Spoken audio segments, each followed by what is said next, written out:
Hi, my name is Sam Tobias, and today I'm going to be showing you how to play and teach Justin Timberlake's 2016 mega hit, Can't Stop the Feeling from the Trolls movie. So, I won't be able to answer the question, what is a troll? Because I have no idea and I find them kind of creepy. But today we are going to talk about how to teach the piano part, guitar part, and drum part to people just starting out on those instruments. A note about the key. The song was originally in C major, which is piano friendly, but not friendly for beginning guitarists. So I've decided to move it down to A major, which is a minor third lower. So the original will sound like this, and we're moving it to A major, which sounds like this. I got that sunshine in my pocket. Not everyone can sing as high as Justin Timberlake, so moving it down a minor third might be the best move for your students. However, if you want to sing it in the original key, you can put a capo on the third fret of the guitar or press the transpose buttons on the keyboard. There are two chord progressions in this song, and the first one is used for both the verses and the choruses, which make up 90% of the song. It's very easy, and once you've got that covered, you've got the vast majority of the song. So let's tackle that first. The progression used for most of the song is very easy for beginners because it uses the same A major chord, A, C sharp, E, over 3 different bass notes and just repeats that same root position voicing.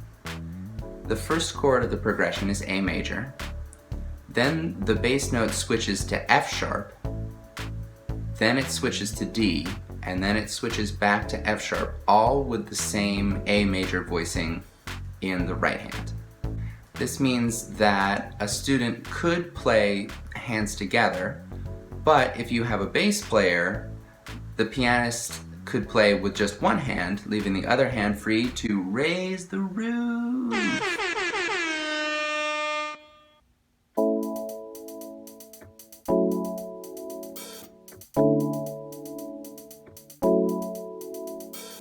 The second progression in the song comes up only 2 times. It's 8 measures long, and it goes with the lyrics, "Under the lights, when everything goes, nowhere to hide when I'm getting you close." This part has chords that would be pretty tricky in the original C major on guitar, which is why we've moved the whole thing down to A major. Let's look at it first on the piano. The first chord of the progression is G over A, which means there's a G major chord, G, B, D, in the right hand over an A in the bass. This moves to A major, which we covered before. This progression happens 2 times, and then we slide down a whole step to F major over G, F, A, C. We go from F major to G 1 time, and then from D minor 7 to G. D minor 7 has almost all the same notes as F major over G, so instead of changing the right hand, we're just going to continue to do F, A, C in the right hand, while changing the left hand to D instead of G.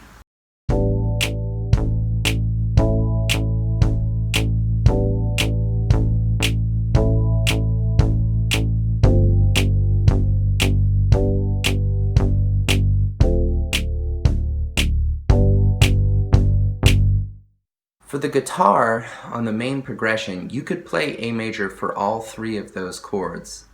A major is played with 3 fingers on the D, G, and B strings, and they are all on the 2nd fret.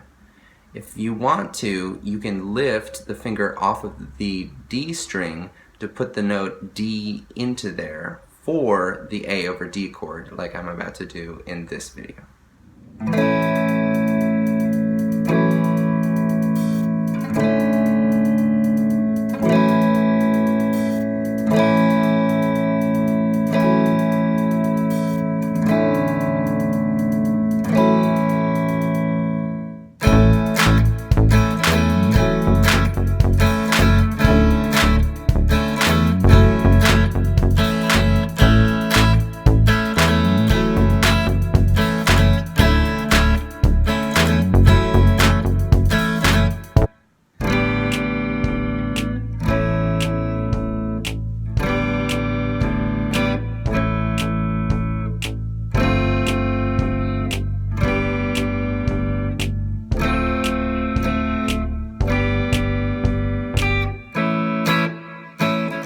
move on to the drum part.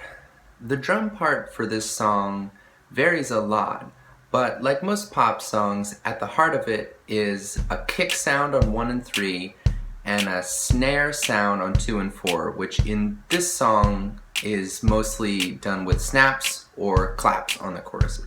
This could be replicated with classroom instruments with a thwack on a bucket drums as the bass, or snaps on 2 and 4, or stick clicks on 2 and 4.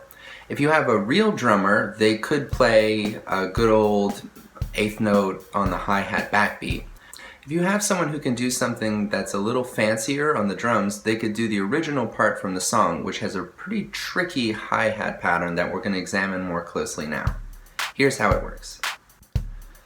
This hi-hat pattern appears throughout the entire song except for in the alternate chord progression.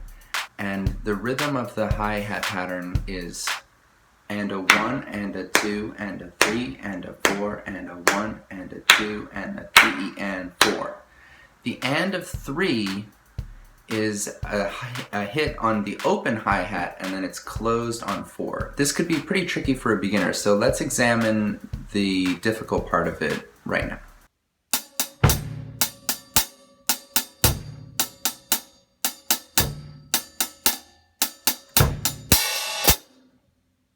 Here's what that drum beat would sound like with a backing track at 70 beats per minute.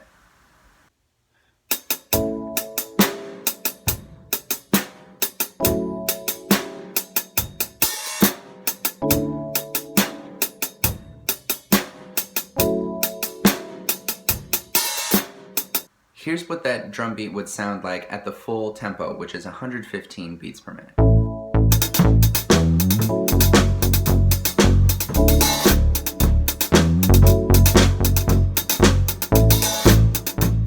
Okay, so now you have almost everything you need to teach or play Can't Stop the Feeling. So I hope you really enjoyed this video, and I wish you good luck.